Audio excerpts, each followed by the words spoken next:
Hello అండి. Welcome to our channel. నేను మీ సిరి diaries అని మన ఛానల్ ఉందండి మనకి. అదొకసారి చూడని వాళ్ళు చెక్ చేయండి. ఇక కథలోకి వెళ్ళిపోదాం. ప్రియసఖి 229.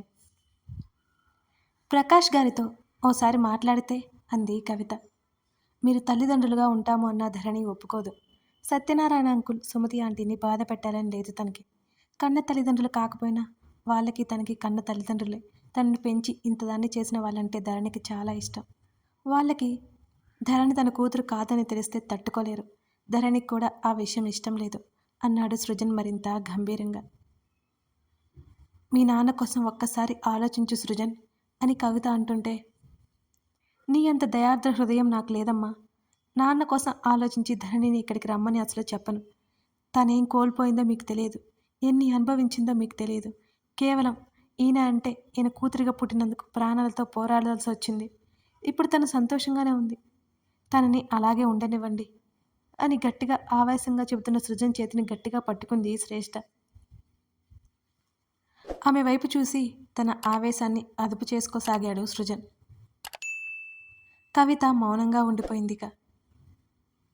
ధనంజయ్ ముఖం మ్లానమైపోయింది అతని మాటలకి. డాడీ, నాకు తండ్రిగా మీరన్నీ ఇచ్చారు. మీరు నా బాధ్యత. అది నేను కాదు అనను. మీ మీద నాకు గౌరవం ఉంది. కానీ మీరు అడిగింది మాత్రం నేను చేయలేను. ఎప్పటికైనా మీరు చేసింది తప్పే అని గట్టిగా చెబుతాను నేను. ప్లీజ్ ఇక ఆ టాపిక్ వదిలేయండి. ధరణిని చూడాలి అంటే ఫోటో చూడండి, మాట్లాడాలి అంటే ఫోన్లో మాట్లాడండి అని చెప్పి గబగబా మెట్లు ఎక్కి గదిలోకి వెళ్ళిపోయాడు సృజన్.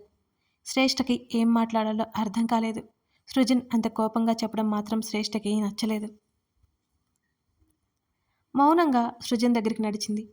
గదిలో ఉండి కిటికీ చువ్వను గట్టిగా పట్టుకుని కిటికీలో నుంచి బయటికి చూస్తున్నాడు అతను. సృజన్ అతని పక్కన నిలబడి అతని చేతిని పట్టుకుంది శ్రేష్ఠ. ఆమె వైపు చూశాడు సృజన్. అతని ముఖంలో ఏదో భావం లీలగా కదలాడుతోంది. అది బాధో కోపమో తెలియదు శ్రేష్ఠకి. అతనిలో ఉన్న ఆవేదన అణుచుకుంటున్నాడని శ్రేష్ఠకు తెలియదు కదా. చిన్నప్పటి నుంచి ధరణి ఏమీ లేకుండా బ్రతకడం అతనికి ఇప్పటికీ మింగుడు పడ్డాలేదు. ఆమె యువరాణిలా బ్రతకాల్సింది. అన్నిటికీ కొరతగానే బ్రతికింది. ఇప్పటికైనా సంతోషంగా ఉంది. అది చాలు సృజన్కి. గగన్ మీద అభిమానం పెరిగిపోయింది సృజన్కి. కానీ బయట పెట్టలేదు కదా. పెట్టలేడు అంతే.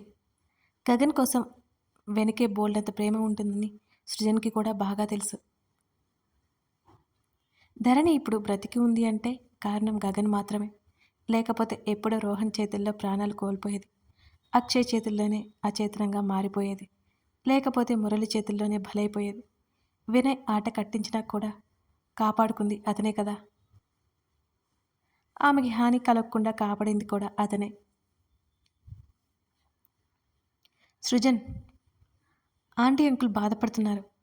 అలా మాట్లాడతావేంటి అని అడిగింది శ్రేష్ఠ నెమ్మదిగా. నిజాలు అలాగే ఉంటాయి శ్రేష్ఠ, చాలా కఠినంగా ఉంటాయి. ఇప్పుడు నా కూతురు కావాలి, ప్రేమగా చూసుకుంటాను అంటే కుదురుతుందా? ధరణికి డాడీ మీద కన్సర్న్ ఉంది, కానీ నాన్న అనే ఆప్యాయత, ప్రేమ ఇవేమీ పుట్టలేదు, పుట్టవు కూడా. ధరణి పైకి చెప్పట్లేదు, కానీ మహేశ్వరి అమ్మని తలుచుకుని ఎన్నిసార్లు ఏడ్చిందో. ఇప్పుడు కావాలంటే మనకి కావాల్సింది వచ్చేది కదా శ్రేష్ఠ. విలువ అనేది అందినప్పుడే మనం దొరకపుచ్చుకోవాలి. మనకు కావాల్సినప్పుడు అది దొరకదు. ధరణి కూడా ఒక విలువైన అపురూపమైనది. ప్లీజ్ ఇంకా ఈ టాపిక్ వదిలే అని అన్నాడు సృజన్. అలా బయటకు వెళ్ళి వస్తా అని వెళ్ళిపోతున్న అతని చేతిని పట్టుకుని ఆపింది శ్రేష్ఠ. ఏదైనా పని ఉందా అని ఆమె అడిగింది.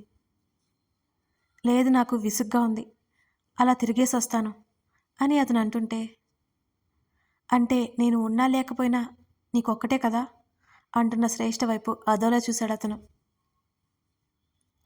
తిక్క తిక్కగా వాకకు శ్రేష్ఠ, ముఖం చిట్లించి చూశాడు సృజన్. లేకపోతే నేను ఇక్కడే ఉంటే ప్రశాంతత వెతుక్కోవడానికి బయటికి వెళ్తాను అంటావేంటి అని అలిగినట్టు ముఖం పెట్టుకుంది ఆమె. ఆమె చుట్టూ చేతులు వేసి దగ్గరికి లాక్కుని, అసలు మనసేం బాగోలేదు, బాధగా ఉంది అన్నాడు సృజన్. ఆమె చేతిని తన హృదయం మీద పెట్టుకొని చెప్పాడు అతను ఆ మాట. నువ్వేం తప్పు చేయలేదు సృజన్. ఇంకా ధరణిని 4 ఏళ్ల పాటు కంటికి రెప్పలా కాచావు. అంకుల్ చేసిన పొరపాటుకి నువ్వు పశ్చాత్తాపడుతున్నావు. ఇలా ఉండకు సృజన్. అతని చెంప మీద చెయ్యి వేసింది శ్రేష్ఠ. ఆమె చేతిని తీసుకుని ముద్దు పెట్టుకున్నాడు అతను. సరే అలా బయటికి వెళ్దాం పదా అంటూ అతన్ని తీసుకెళ్ళిపోయింది శ్రేష్ఠ.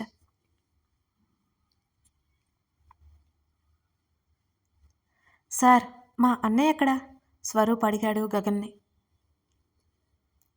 గగన్ అలాగే కూర్చొని నన్నడిగితే అని అడిగాడు అలాగే సీరియస్గా చూస్తూ. మీ ఇంటికి వెళ్తున్నట్టు తెలిసిందని కానిస్టేబుల్ చెప్పాడు. ప్లీజ్ సార్, మా అన్నయ్యని ఏం చేయొద్దు. ఇప్పటి నుంచి వాడు ఏం చేయకుండా నేను చూసుకుంటాను. ప్లీజ్ సార్, వాడు ఎక్కడున్నా నాకు అప్పగించండి ప్లీజ్, స్వరూప్ బ్రతిమాలతో అన్నాడు. నువ్వు ఇంకా ఏదేనికోసమో వచ్చినట్టు నేను ఎక్స్పెక్ట్ చేశాను అన్నాడు గగన్. అప్పటికే స్వరూప్ గగన్ మాటలు వినబడుతుంటే మెట్ల దగ్గర ఆగిపోయి సోఫాలో ఎదురుగా కూర్చుని ఉన్న వాళ్ళనే చూస్తోంది దీవెన. నేను దేనికోసమో రాలేదు సార్, నాకు ఏది అవసరం లేదు. మా అన్నయ్య ఎక్కడున్నాడో చెప్పండి ప్లీజ్. మా అమ్మ వాడి కోసం ఏడుస్తుంది. వాడు ఇంకొకసారి ఇలాంటి పని చేయకుండా నేను చూసుకుంటాను. ప్లీజ్ సార్, స్వరూప్ మరోసారి అడిగాడు. అక్కడ స్వరూప్ని చూసిన దీవెన మొదట ఆశ్చర్యపోతే అతని మాటల్లో తను వద్దు అన్న ఫీలింగ్ కనబడుతుంటే ఆమె విరక్తిగా నవ్వుకుంటూ కళ్ళలో నుంచి నీళ్లు బయటకు పంపించేస్తోంది.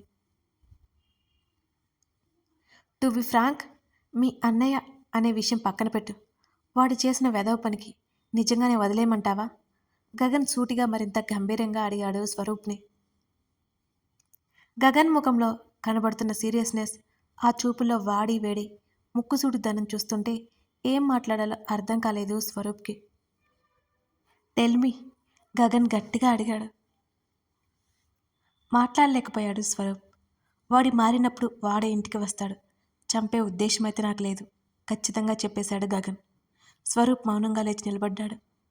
ఇంకోసారి ఇలాంటి విషయాలు మాట్లాడడానికి ఇంటి వరకు రావద్దు, గగన్ మరింత గంభీరంగా చెప్పాడు. స్వరూప్ వస్తుంటే అక్కడ నిలబడి ఉన్న దీవెన కనిపించింది. గగన్ మీద ఉన్న అసహనం, దీవెన అవాయిడ్నెస్ నుంచి వచ్చిన కోపం, తన అన్నయ్య పొరపాట్ల వల్ల కలిగిన బాధ, తన తల్లి వేదన అన్నీ గుర్తొస్తుంటే ఆమె వైపు చాలా అంటే చాలా సీరియస్గా చూసి దాటుకుని వెళ్ళిపోతుంటే ఆపలేక మౌనంగా అతను వెళ్ళిన వైపు చూస్తూ నిలబడింది దీవెన. 10 నిమిషాలకు కానీ ఆమె తేరుకోలేకపోయింది.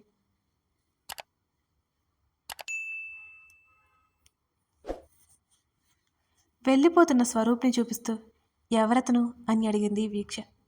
ఏమో నాకు కూడా తెలియదు, ఆయన్ని కలవాలని వచ్చాడు అంటుంటే ఆ విషయం ఇంకా అడగలేదు వీక్ష కూడా. అతని గురించి ఎవరూ పట్టించుకోలేదంతగా. ఎవరో తెలిసిన వ్యక్తి అనుకుని ఊరుకున్నారు అందరూ. దీవెన నెమ్మదిగా గగన్ వైపు వెళ్ళింది. గగన్ పక్కనే కూర్చుంది.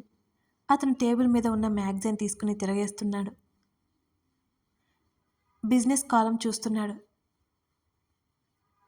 గగన్, లో గొంతుకుతో పిలిచింది దీవెన. స్వరూప్ ఏంటి ఇక్కడ అని అడిగింది నెమ్మదిగా. వినలేదా నువ్వు? ఆమె వైపు చూడకుండా సమాధానం ఇచ్చాడు అతను. వాళ్ళ అన్నయ్య ఇంకా నీ దగ్గరే ఉన్నాడా అని అడిగింది దీవెన. గగన్ మాట్లాడలేదు. జైలుకు పంపించవచ్చు కదా అంది దీవెన. సాక్ష్యాలు ఎక్కడవి అడిగాడు గగన్. గగన్, దీవెన పిలిచింది. స్వరూప్ దీవెనకి ఎలా చెప్పాలో అర్థం కావడం లేదు. వినబడుతుంది చెప్పు అంటూ ముఖమెత్తి ఆమె వైపు చూశాడు గగన్. నేను స్వరూప్ని వదులుకోలేను, ఏం చేయమంటావు? అప్పటికే ఏడుస్తోంది దీవెన. ఈడియట్, ఎందుకు ఏడుస్తున్నావు? అతను కసరడంతా గబుక్కున కళ్ళు తుడుచుకుని I can't live without him ఆమె అంటుంటే, అతను ఇప్పుడు నీకు కరెక్ట్ కాదు దీవెన, గగన్ మ్యాగజైన్ పక్కకి విసిరేస్తూ చెప్పాడు. ఆమె విస్తుపోతూ గగన్ వైపు చూసింది. ఎందుకు కరెక్ట్ కాదు? తప్పు చేసింది వాళ్ళ అన్నయ్య కదా, స్వరూప్ ఏం చేయలేదు కదా. గగన్ చేతిని పట్టుకుని ఊపేసింది దీవెన. అతను నీకు కరెక్ట్ అని నీకే అనిపిస్తే నువ్వేలా నా దగ్గరికి రావు అని లేచి ఒకే ఒక్క మాట చెప్పి వెళ్ళిపోయాడు గగన్. ఇక మాటలు రాలేదు దీవెనకి. గగన్ అన్న మాట గురించి ఆలోచిస్తోంది. తల పట్టుకుని అలాగే కూర్చుంది అక్కడే. మెట్లు దిగి హాల్లోకి వచ్చిన గగన్ని చూసి చిరునవ్వు నవ్వి హాయ్ గగన్ వీక్ష పలకరించింది. తలాడించి ధర్ణ వైపు చూశాడు. లేచి అతని దగ్గరికి నడుస్తున్న ధరణిని చూసి నవ్వుకుంది వీక్ష. నాకు చిన్న పనుంది, త్వరగానే వచ్చేస్తాను అని చెప్పి వెళ్ళిపోయాడు అతను. గగన్ వెళ్ళిన మరో పావు గంటకి హే వీక్షు నువ్వు కూడా ఇక్కడే ఉన్నావా అంటూ సుడిగాలిలా వచ్చిన శ్రేష్ఠని ఇద్దరు ఆశ్చర్యంగా చూశారు. ఇద్దరి ముఖాల్లో చిరునవ్వు. శ్రేష్ఠ వచ్చి ధరణికి మరో పక్క కూర్చుంది.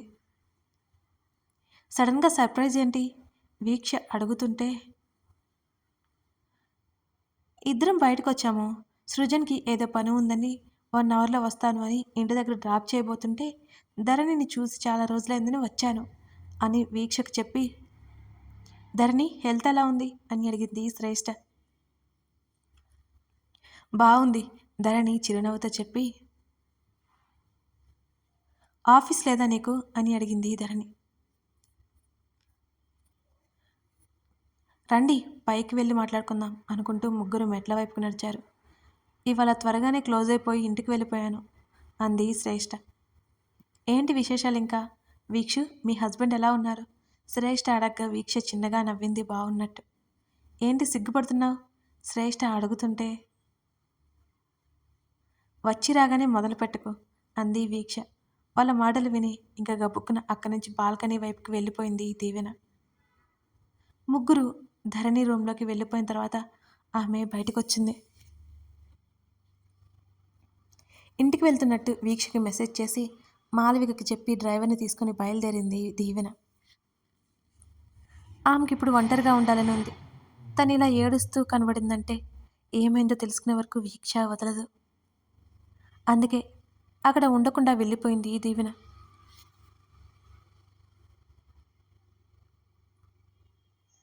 4 రోజుల్లో 7th మంత్ వస్తుంది అని చెప్పింది ధరణి.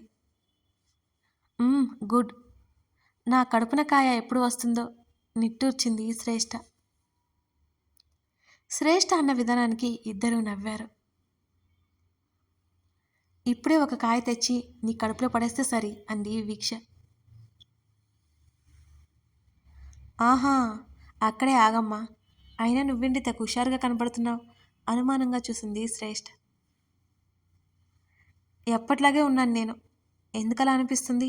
శ్రేష్ఠ అలా అడుగుతుంటే అదేం లేదులే,